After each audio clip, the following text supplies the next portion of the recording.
By the way guys, maraming salamat nga pala dun sa mga nag-a-advise na hindi na daw ako makikialam. Dun sa nag-comment sa akin sa mga nangyayari nga. Honestly, hindi naman ako nakikialam, no?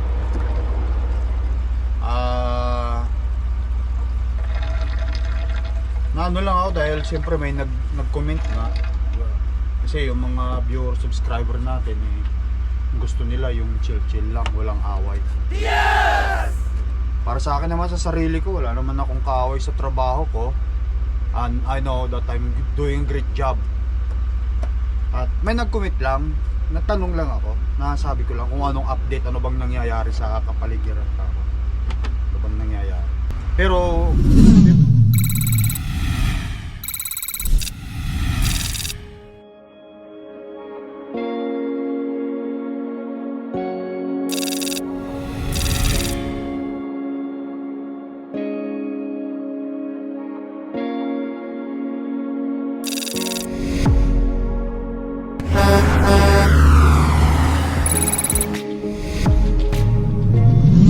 morning, nababalikan lakay.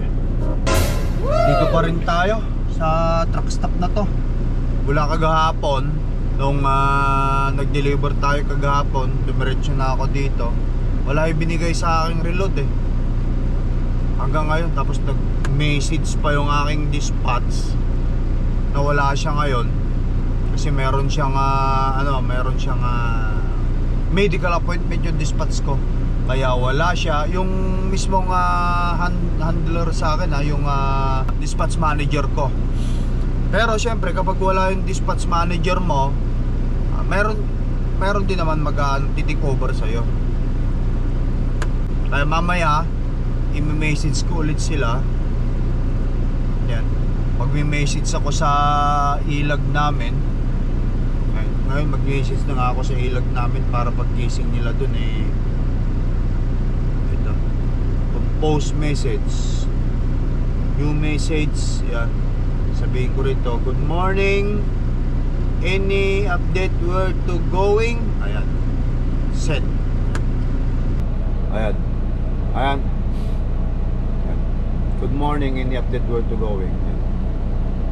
Para pagdating mamaya andun na sila sa opisina, mababasa nila. Ano pa lang kasi sa Winnipeg guys, ito yung oras ako. Nakita natin 5:30 na palang ng umaga doon sa Winnipeg. Dito naman sa lugar natin, yan ang nakita nyo, 7:30 na. Kaya gising na ako, 2 oras ang pagitan. Ayan yung message ng dispatch ko, si Boss Darrell. Wala daw siya ngayon, adjust ngayon medical appointment daw. Anyway, wala tayong magagawa. Magayon talagang tao. Kailangan natin magpa-check up. Ngayon, punta tayo rito. Logbook. Punta ako sa store. Naka-reset na naman ako guys. Reset na naman ako nito. Ayan cycle 70 hours available start of the day. 70 hours. Reset na naman tayo. Naka-reset na naman tayo rito sa karsada. Kaya punta tayo dyan. Bibila ako ng kape.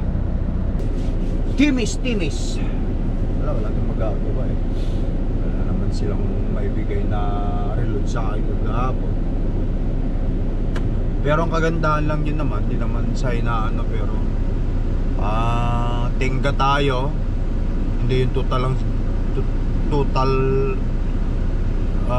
lina sobrang lamig. Kasi kapag sobrang lamig, ay na naman tayo nito sa maghapong idol. Ang temperature dito guys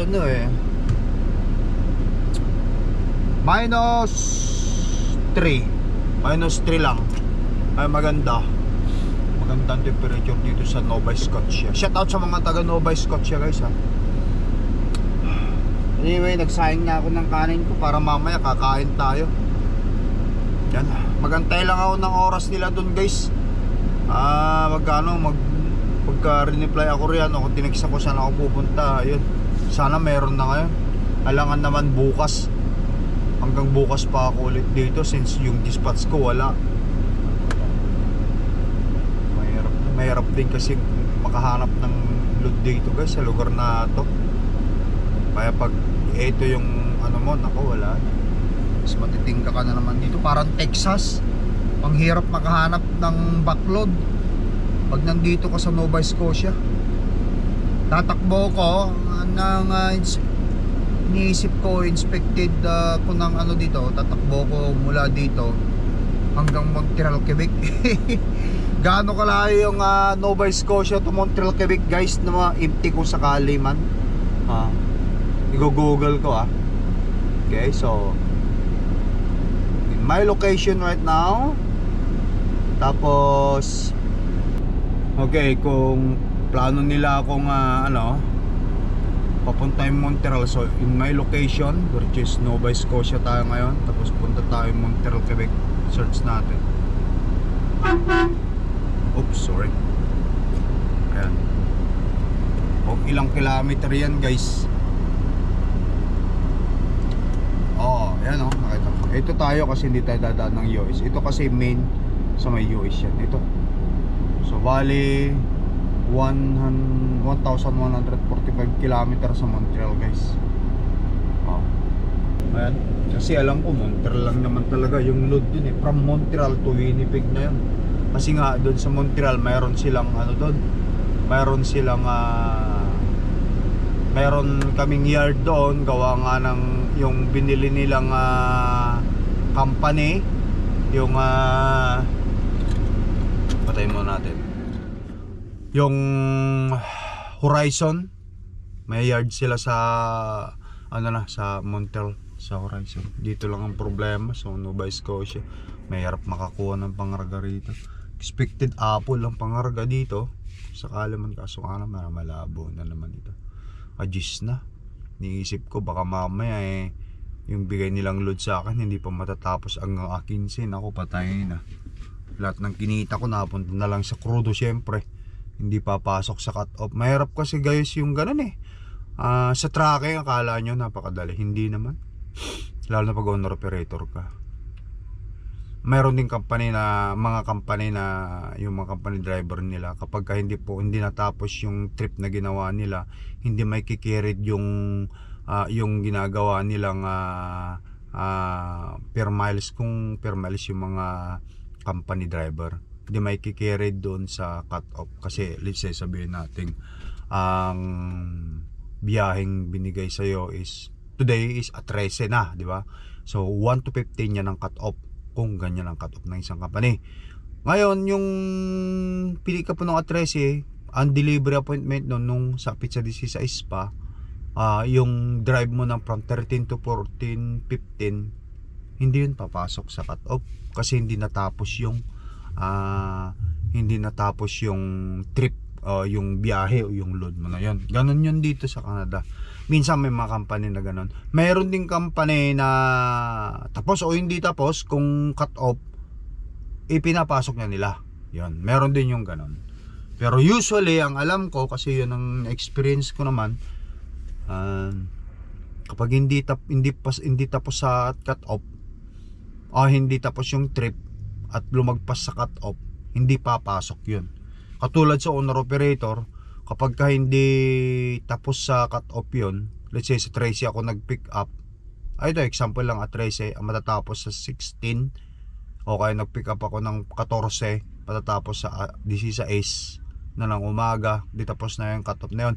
So yung trinable ko ng from 14, 15, nagpa-crudo ako nun. No, hindi naman pwedeng walang crudo yun. Pero yung crudong yun, kasama dapat sa trip na yon, di ba? Kaso ang problema kapag kagano nang nangyari, yung crudo mo na 1 to 15, kung ano yung pinakrudo mo, kukunin talaga nila doon. Yun din yung foul. Sana kung ganun, sana ang discardin nila yung 14 na pinick up mo, matatapos ng 16. Yung crudo sana noon is dapat may papasok na sa kabilang cut off na rin. Kasi para sa ganun, yung ginawa mo ng 1 to 14, siyempre nagpakrudo ko na natapos mo, hindi ka na mababawasan doon. Although yung 16 mayroon ka na agad na pondo para sa sahurin mo ng katapusan, pupunta rin naman sa iyo yon. Kaso nga lang kapag papaano kung naghahabol ka, di ba? Di ang mangyayari, instead na hindi ka na sana magpakrudo doon sa, hindi mo na kukunin yung pakrudo mo doon sa from 1 to 15 yung trip na ginawa mo ng matatapos ng 16, hindi na sana mababawasan yun kasi hindi nga tapos yung binigay sa'yo. Sana ganun sana, kaso nga lang wala hindi naman kasi nila ginagawa yung ganun kasi may mga company ganun katulad dito sa amin, ganun sila. Kaya lagi akong nag-aano na kapag kabigyan nyo ako ng load, sana yung matapos ng 15 kasi pag nagpakrudo ko, mababawasan na naman yung kikitain ko. Paano na lang kung puro tenga ka, di ba? O di wala ka nang kinita dahil nga puro tenga ka pa, tapos nagpakrudo ka pa at hindi pa natapos sa cut off yun, wala nang matitira sa'yo. Ganon yung sistema nun, ganon yung mangyayari talaga nun. Yan, ganyan. Kaya nagtitis ako mag-idle kapag hindi naman kailangan. Ayan. But anyway, magabang na ako guys. Ito, kain tayo mamaya. Busin ko lang yung sinasahin ko. Ulam tayo ng beef steak yung linuto ni Mrs. Wow! Alright guys, ayan. Babalik tayo. Galing ako dun sa washroom, nag-toothbrush ako, sipilyo. Tapos na rin ako kumain, kaya nagsipilyo ako.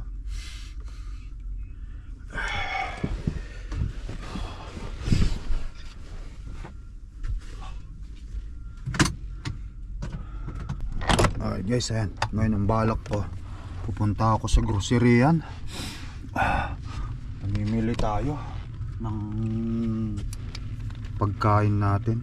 Wala, lobat na tong aking truck, kaya ano na lang ba ang meron sa natin.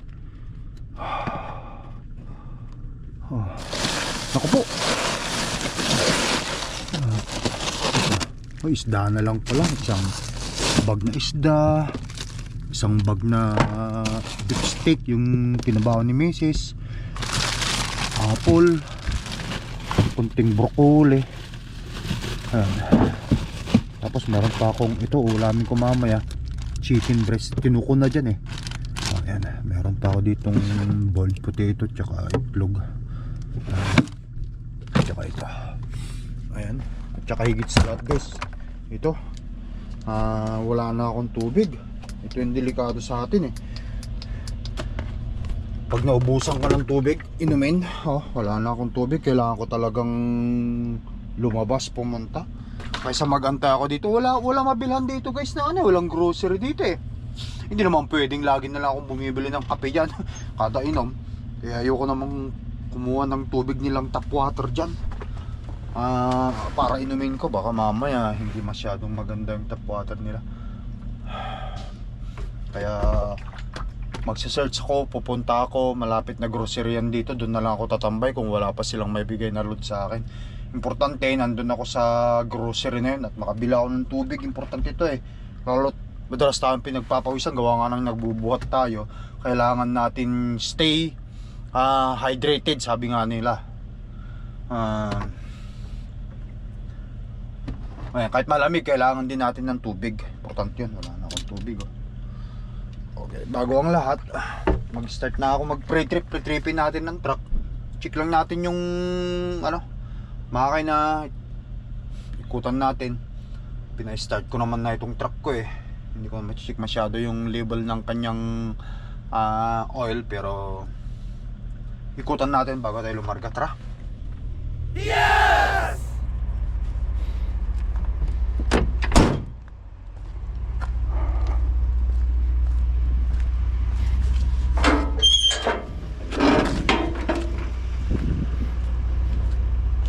Narogrogi man ni Cordavi ang gear ni.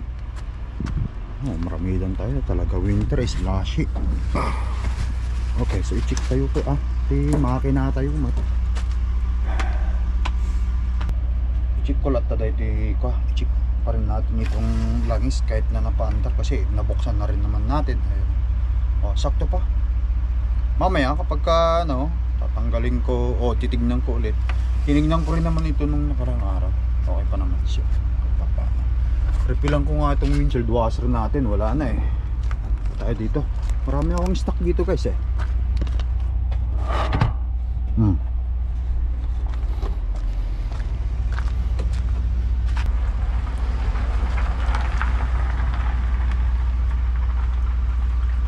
By the way guys, maraming salamat nga pala dun sa mga nag-a-advise na hindi na daw ako makikialam.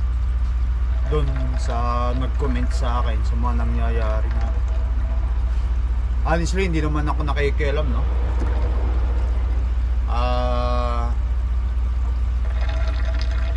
Naano lang ako dahil siyempre may nag-comment nga. Kasi yung mga viewer, subscriber natin gusto nila yung chill-chill lang, walang away. Para sa akin naman, sa sarili ko, wala naman akong kaaway sa trabaho ko. And I know that I'm doing a great job. At may nag-comment lang, natanong lang ako, nasabi ko lang kung anong update, ano bang nangyayari sa kapaligiran tao. Ano bang nangyayari. Hindi ako nakikialam naman. Pero kunin ko pa isa para pagpatuloy natin.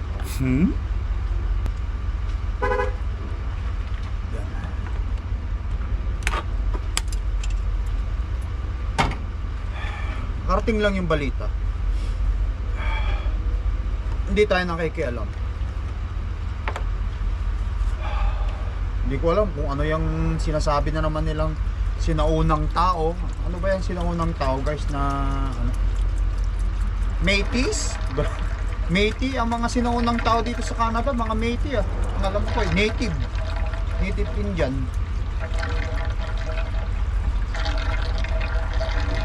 Pero thank you sa mga nagbibigay ng ng magandang advice sa akin na hindi na daw ako makikialam. Basta masasabi ko, hindi ako nakikialam. May nag-comment lang talaga.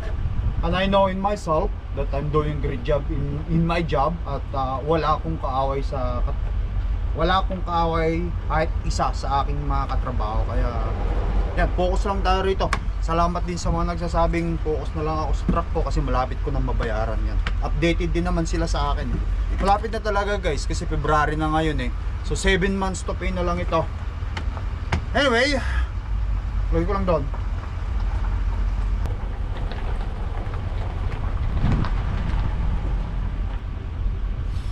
Okay. At least naka-refill tayo ng washer fluid. Tignan din natin dito. So far wala naman ako nakitang problema. Malapit na mag 1 million ang tinakbo ng truck natin guys. 1 million na si Cordapia. Siguro 10,000 kilometer pa, 1 million na siya.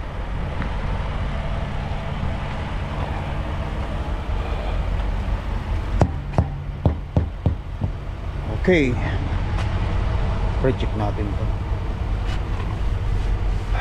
Malinaw oh. Ito yung nangsasala ng krudo natin guys bago pumunta sa makina. Papalit yan eh. So nasa max level pa ang ating coolant. Ayos. Walang problema. Walang leak sa ilalim.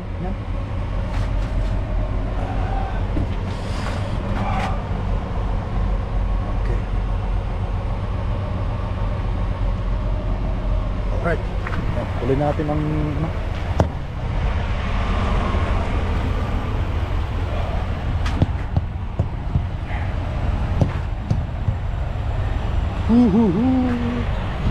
tuloy natin ang pre-trip.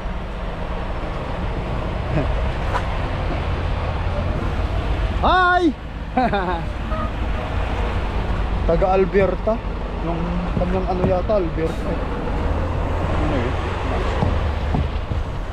Layo rin yung narating.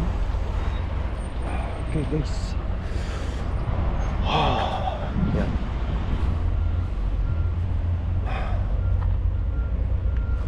Wala akong nakitang unusual sa unit natin. Hindi ko alam kung kailan tayo rito. Ay, sana noon paggising nila, pagdating na nila doon sa tripod pa, dami pa. Pagdating nila sa Torque,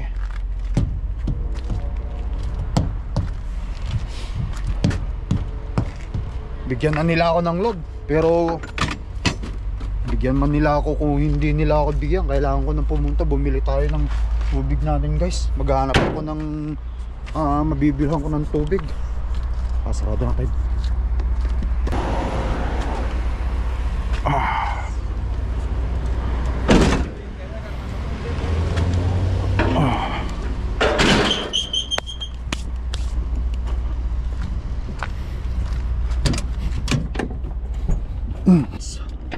Start natin ang truck. So maghanap ako mula dito kung saan yung pinakamalapit ng Walmart. Hopefully meron. Sure naman meron yan.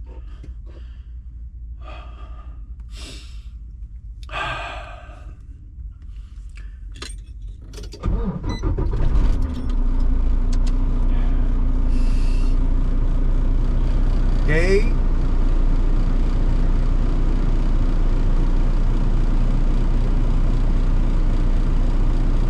Walmart dito, Nova Scotia.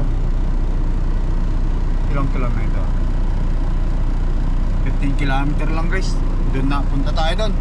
Mula dito hanggang doon sa Walmart na yan. Meron din na mga Irving oil doon. Doon na ako mag-park o kayo doon sa Walmart. Ayan, may McDonald's din doon. Pero kailangan makabili ako ng ano guys, makabili ako ng tubig ko. Yes! Okay, anong address niya? 140 Wade Road, Troron, Nova Scotia. Alright guys, tara! Yes!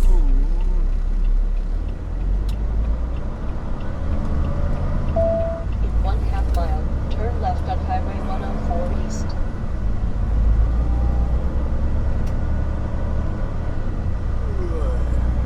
Grocery, grocery!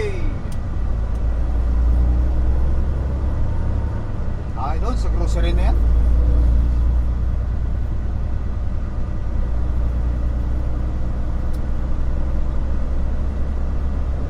Walmart ba?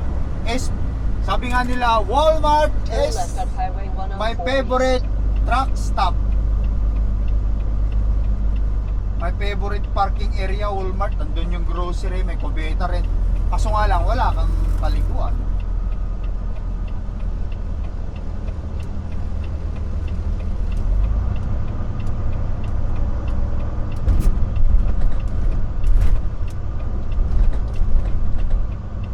Roro. Doon.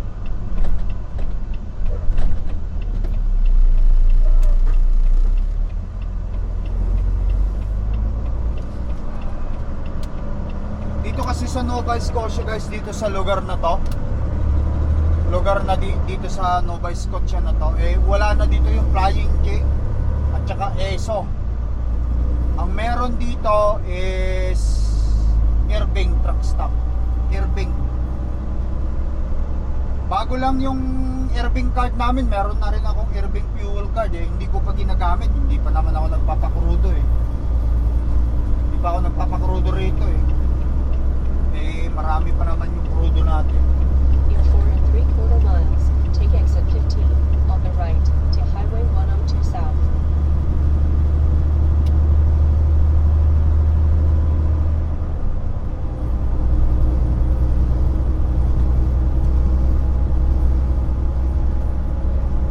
Sa Winnipeg ang oras alas 7:30 pa lang, 30 minutes pa bago mag alas 8 pasok nila ano na rito guys, 9:30 na, 2 oras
Pwede lang, meron na kaming reload dito ngayon.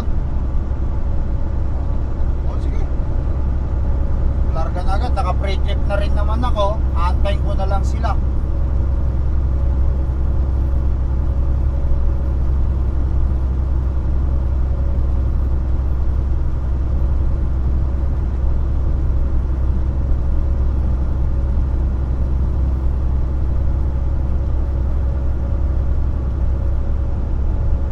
Kamo hindi malamig dito guys. Minus 2 sa truck ngayon.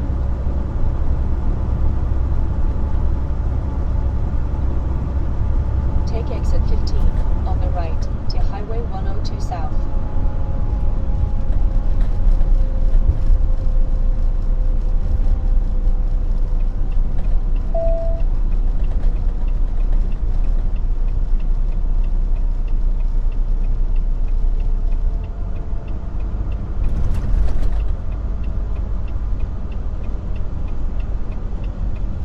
Halifax, Truro.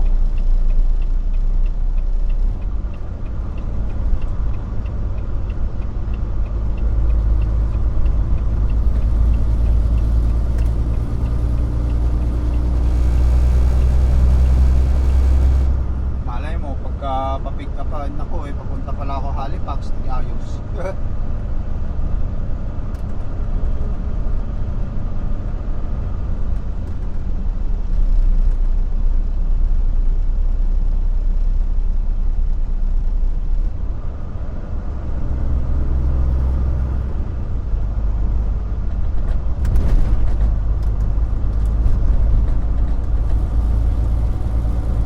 Truro Heights.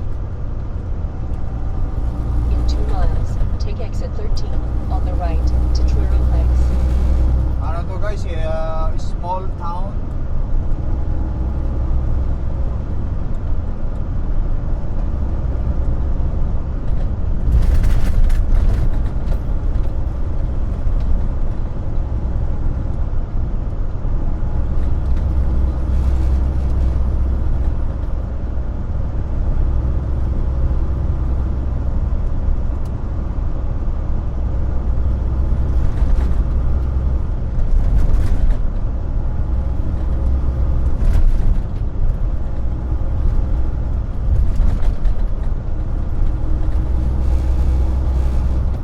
In 1.25 miles, take exit 13 on the right to Truro Heights.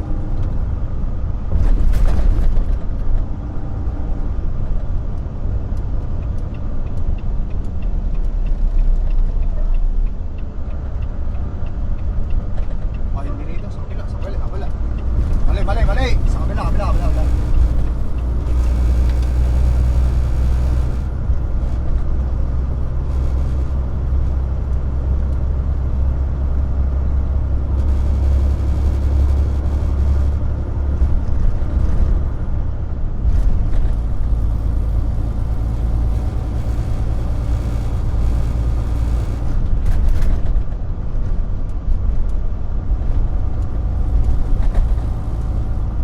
Volvo truck.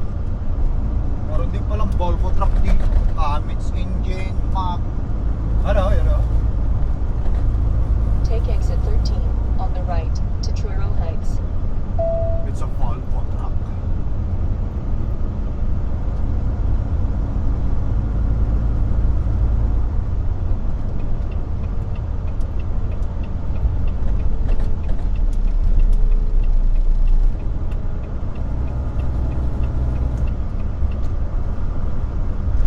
In 1/4 mile, turn left on Truro Heights Connector.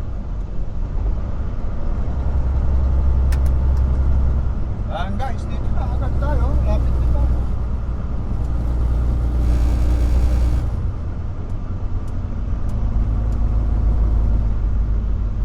Ayan yung Irving Irving truck stop. Turn left at the traffic light. Pwede tayong mag-park dyan kung sakali man.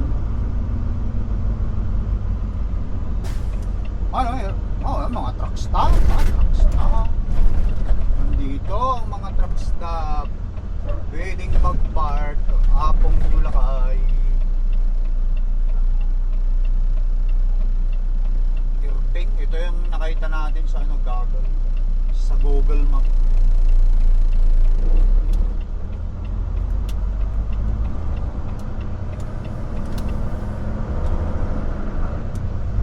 In 1/2 mile, turn left on Wade Road.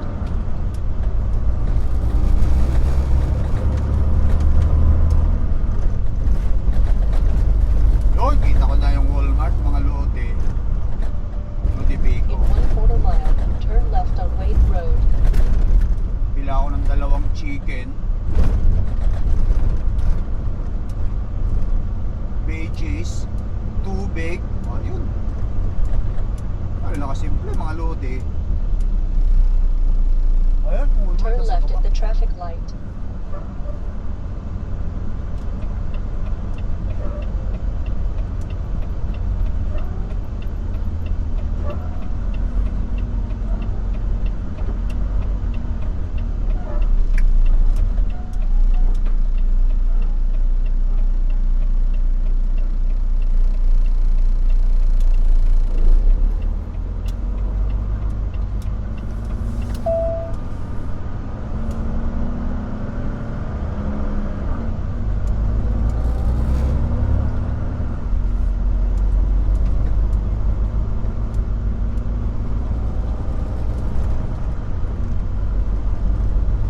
There you go.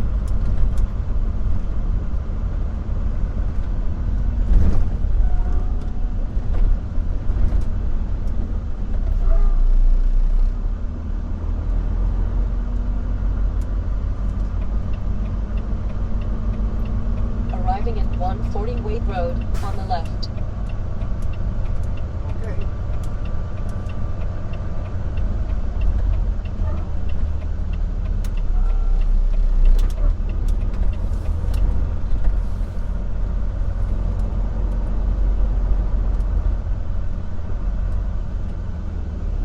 Okay, so dito tayo sa gilid na lang na to.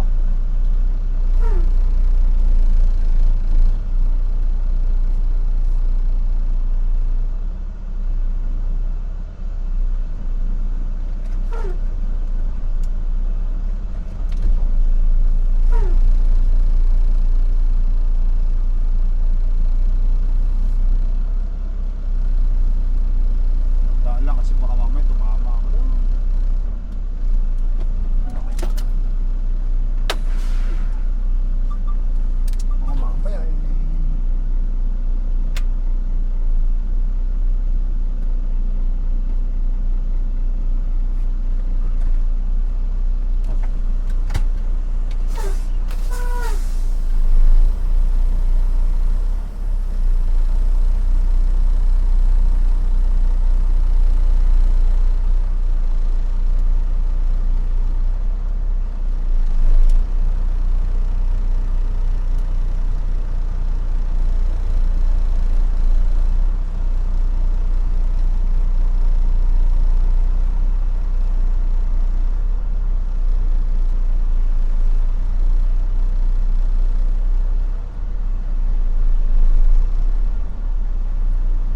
Magala.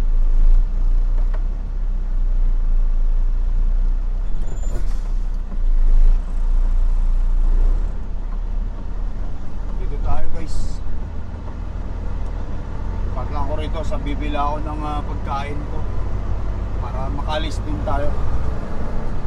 Oh, gusto natin maigi ang truck natin. Ay no, pala eh. Luwang pala din eh. Luwang? Ayan pala oh. Ha!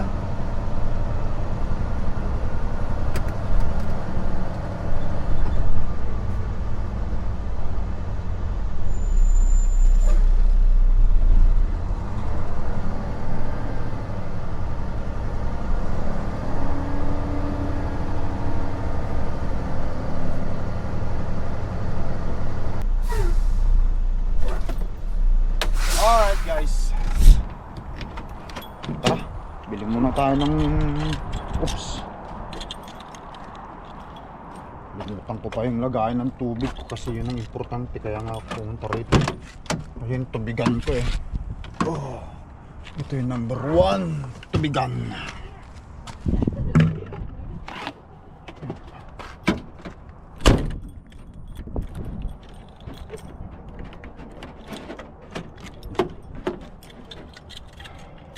Let's go.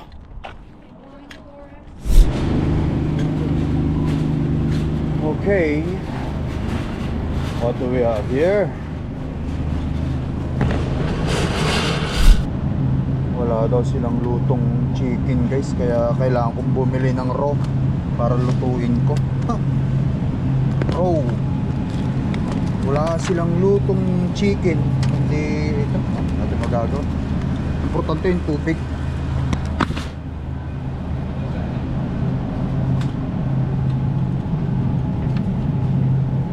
Alright guys, ayan. So bumili ako ng milk ko. Kasi pag nagkape ako, ito lang ang ilalagay ko. Wala naman sugar ang kape ko, kaya okay na yan. Tapos ito, $15 o 14.61 beef sirloin. Tapos yung chicken breast na yun. Tapos ito, tingin na lang ako ng ano ko dyan, snacks ko kung mayroon ako makita. Tapos bili na lang tayo ng tubig na bago. Wala tayong magagawa, wala eh. Ayaw nilang repilan to.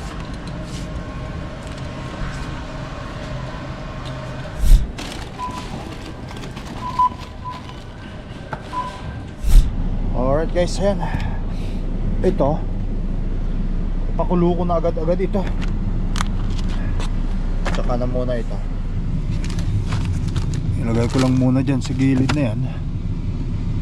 Tapos itong milk ko, kasi balak ko magnilaga guys eh. Itong milk natin dyan muna. Wala na eh. Ubus na talaga eh. Ubusin ko muna yung mga natod na mga karne ko bago ko lutuin yan. Hindi muna ako bumili ng marami, gawa nga ng marami pa akong madadaan ng Walmart dyan na yung lutong chicken ang gusto ko eh. Yung may mga wings yan. At dalawa lang ang nabili kong tubig kasi ayaw daw nila yung, hindi daw nila ito papapalitan. Bibili mo yung 18. Marami kang madadaanan na Walmart na ganito. Refill mo $4 lang eh. Yan na lang muna maliliit ang binili ko.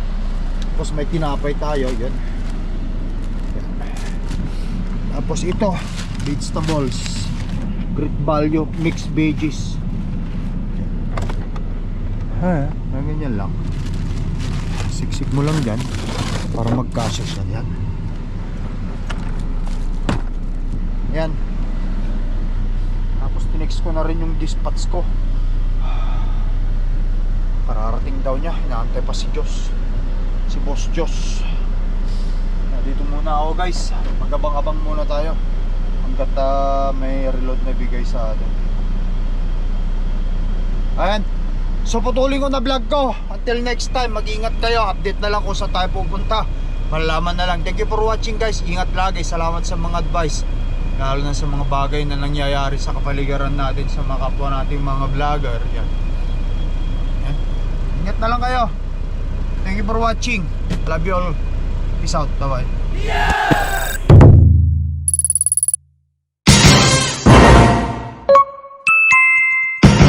Lakai Tracker.